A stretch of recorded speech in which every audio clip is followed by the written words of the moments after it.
So this section of the book ends with Saul coming to a grisly death after losing a battle with the Philistines. 1 Samuel tells some of the most intricate, well-told stories you find anywhere in the Bible, and the characters Saul and David, they're portrayed very realistically.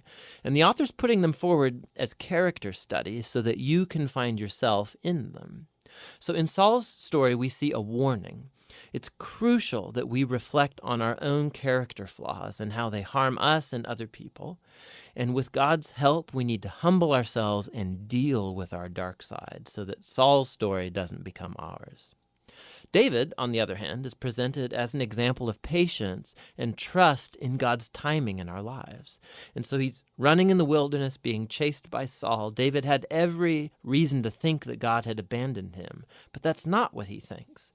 And so David's story encourages us to trust that despite human evil, God is working out his purposes to oppose the proud and to exalt the humble. And that's what 1 Samuel is all about. 1 Samuel 28. In those days, the Philistines gathered their forces for war to fight against Israel. And Achish said to David, "Understand that you and your men are to go out with me in the army."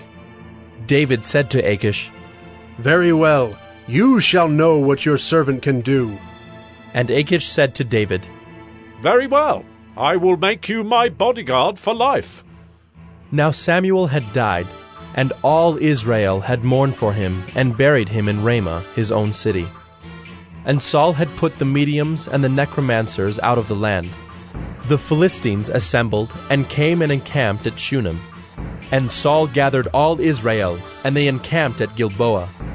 When Saul saw the army of the Philistines, he was afraid, and his heart trembled greatly.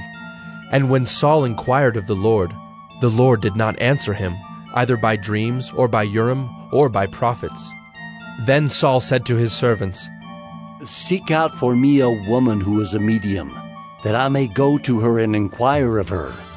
And his servants said to him, "Behold, there is a medium at Endor." So Saul disguised himself, and put on other garments, and went, he and 2 men with him. And they came to the woman by night. And he said, "Divine for me by a spirit, and bring up for me whomever I shall name to you." The woman said to him, "Surely you know what Saul has done, how he has cut off the mediums and the necromancers from the land. Why then are you laying a trap for my life to bring about my death?" But Saul swore to her by the Lord, "As the Lord lives, no punishment shall come upon you for this thing." Then the woman said, "Whom shall I bring up for you?" He said, "Bring up Samuel for me." When the woman saw Samuel, she cried out with a loud voice. And the woman said to Saul, "Ah! Why have you deceived me? You are Saul."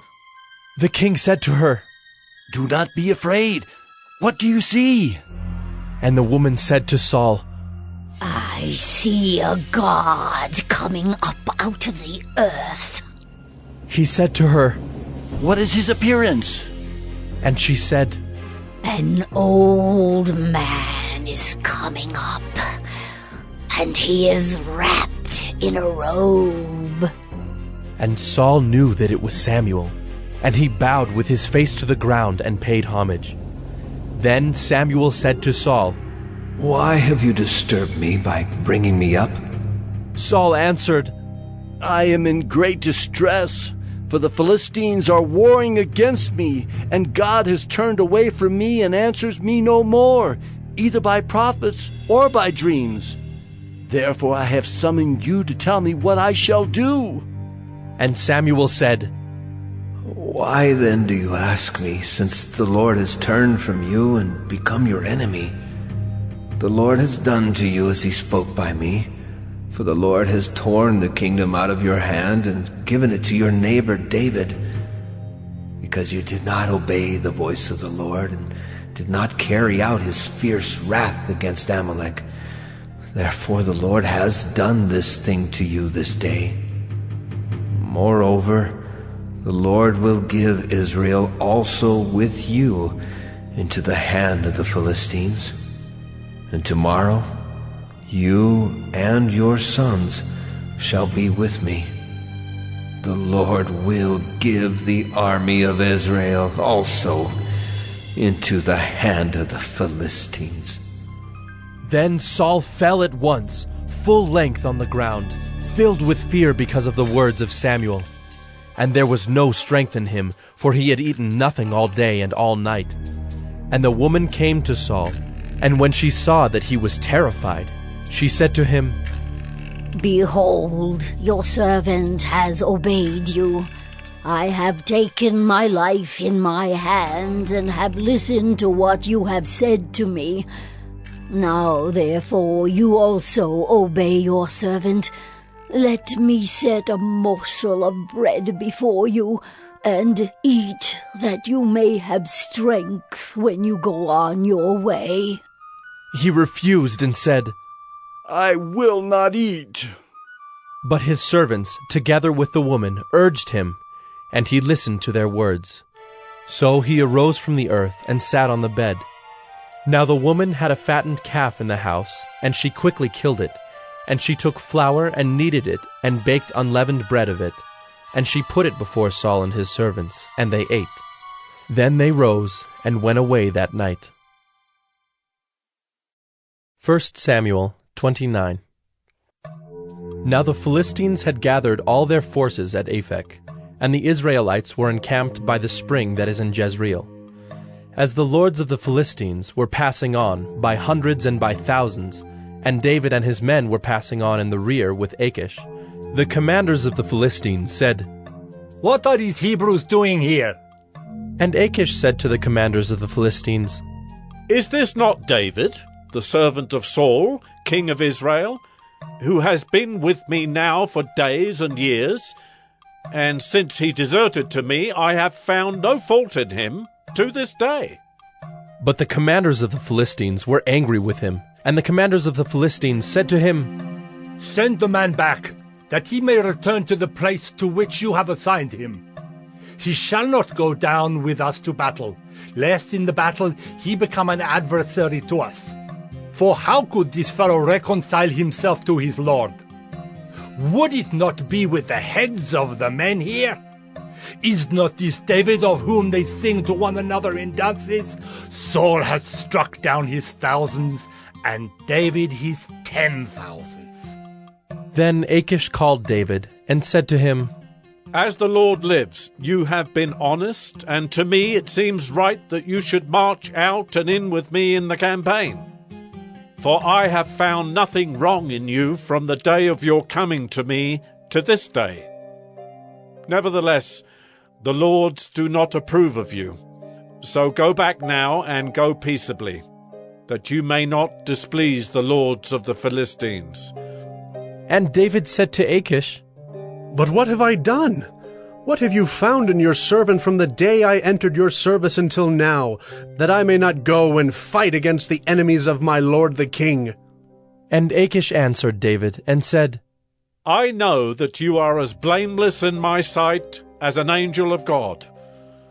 Nevertheless, the commanders of the Philistines have said, 'He shall not go up with us to the battle.' Now then, rise early in the morning with the servants of your Lord who came with you, and start early in the morning, and depart as soon as you have light." So David set out with his men early in the morning to return to the land of the Philistines. But the Philistines went up to Jezreel.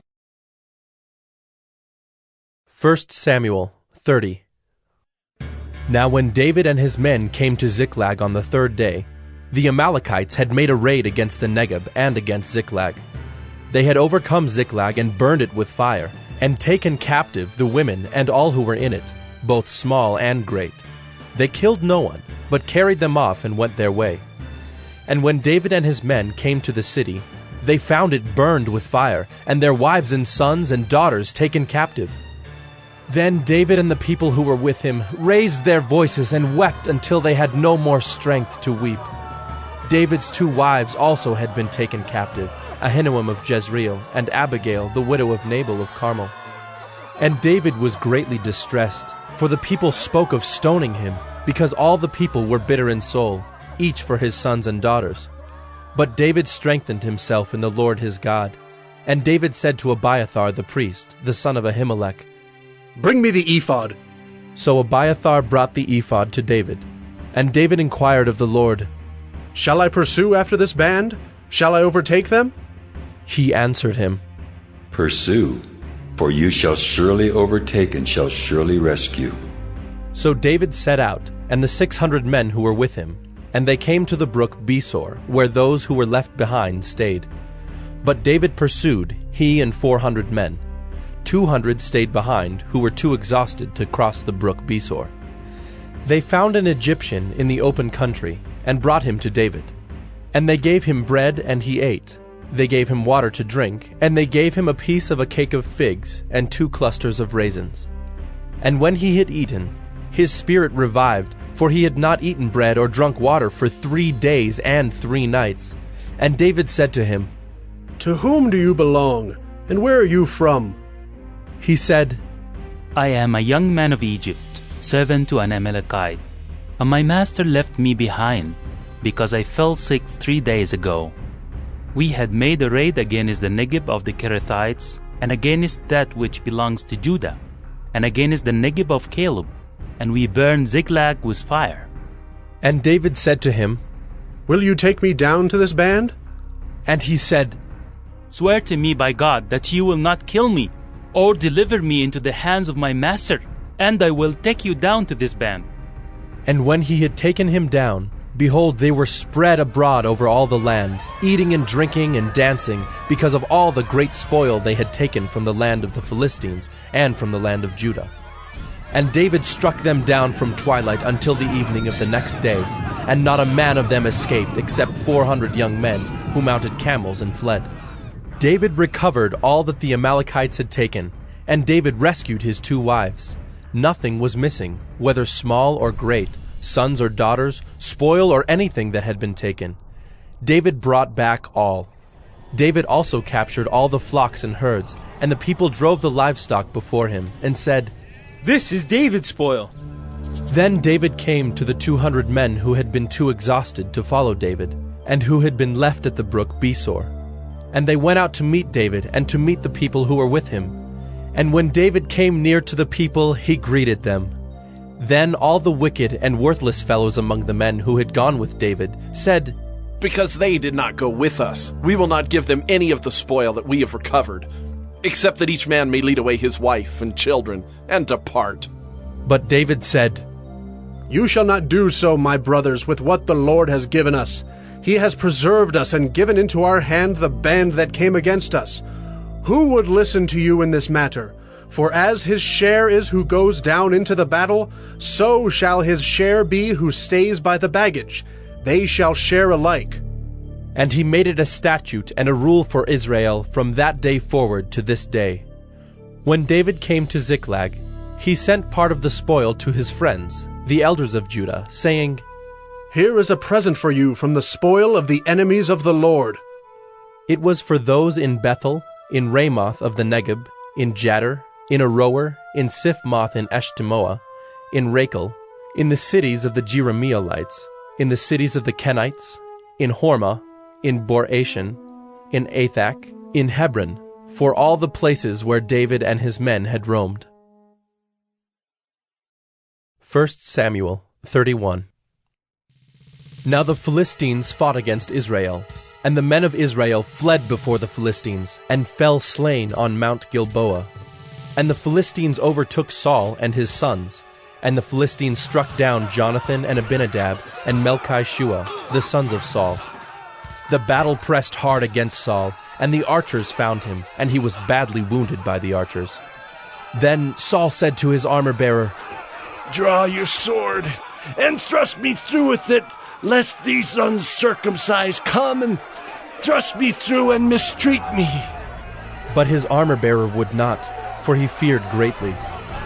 Therefore Saul took his own sword and fell upon it.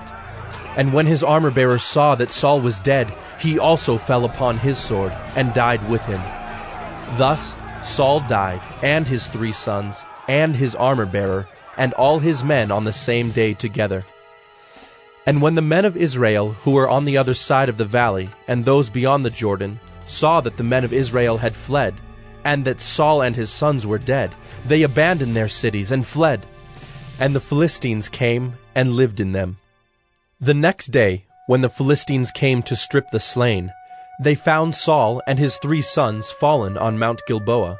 So they cut off his head and stripped off his armor and sent messengers throughout the land of the Philistines to carry the good news to the house of their idols and to the people. They put his armor in the temple of Ashtaroth, and they fastened his body to the wall of Bethshan.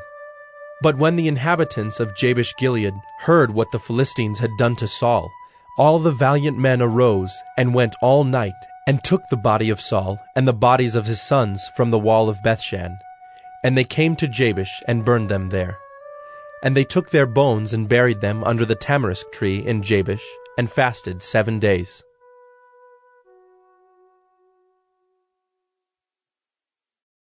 Psalm 18. To the choirmaster. A psalm of David, the servant of the Lord, who addressed the words of this song to the Lord on the day when the Lord rescued him from the hand of all his enemies and from the hand of Saul. He said, I love you, O Lord, my strength.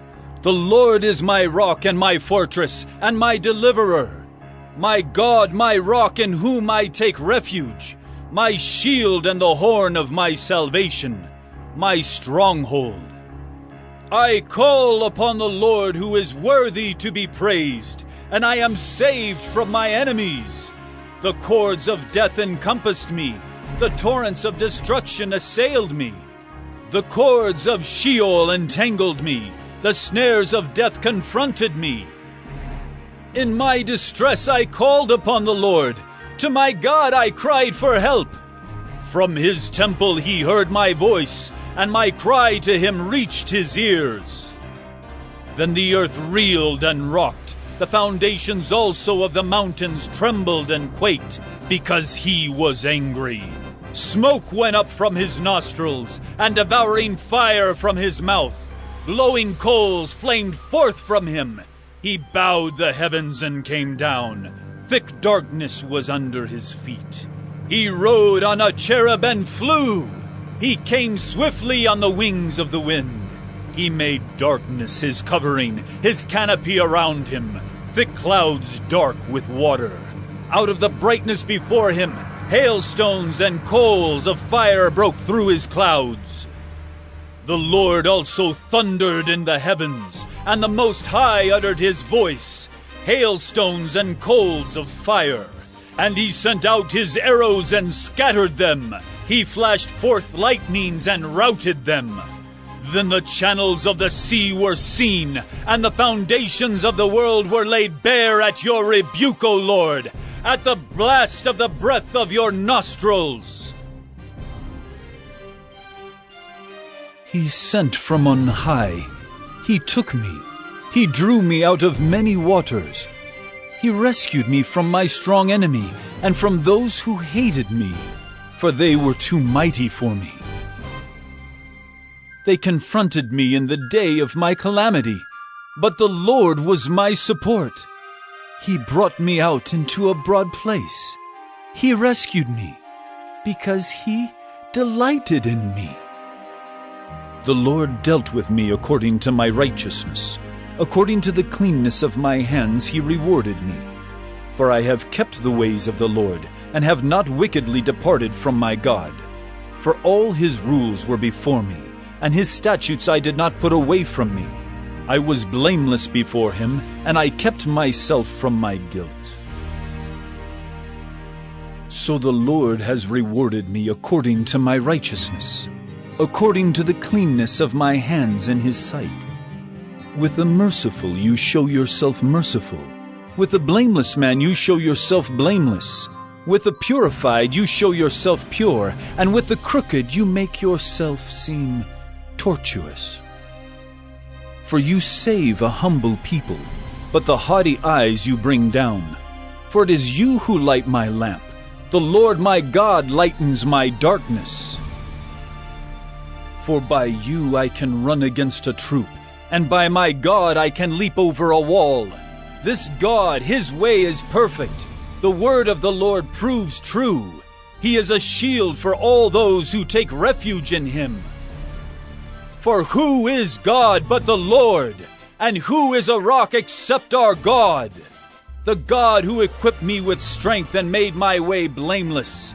He made my feet like the feet of a deer and set me secure on the heights. He trains my hands for war so that my arms can bend a bow of bronze.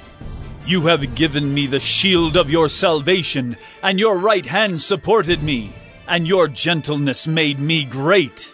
You gave a wide place for my steps under me, and my feet did not slip. I pursued my enemies and overtook them, and did not turn back till they were consumed. I thrust them through so that they were not able to rise. They fell under my feet. For you equipped me with strength for the battle. You made those who rise against me sink under me. You made my enemies turn their backs to me, and those who hated me I destroyed. They cried for help, but there was none to save. They cried to the Lord, but he did not answer them. I beat them fine as dust before the wind. I cast them out like the mire of the streets. You delivered me from strife with the people. You made me the head of the nations. People whom I had not known served me. As soon as they heard of me, they obeyed me. Foreigners came cringing to me. Foreigners lost heart and came trembling out of their fortresses. The Lord lives, and blessed be my rock, and exalted be the God of my salvation, the God who gave me vengeance and subdued peoples under me, who delivered me from my enemies. Yes, you exalted me above those who rose against me. You rescued me from the man of violence. For this I will praise you, O Lord, among the nations, and sing to your name. Great salvation he brings to his king, and shows steadfast love to his anointed, to David and his offspring forever.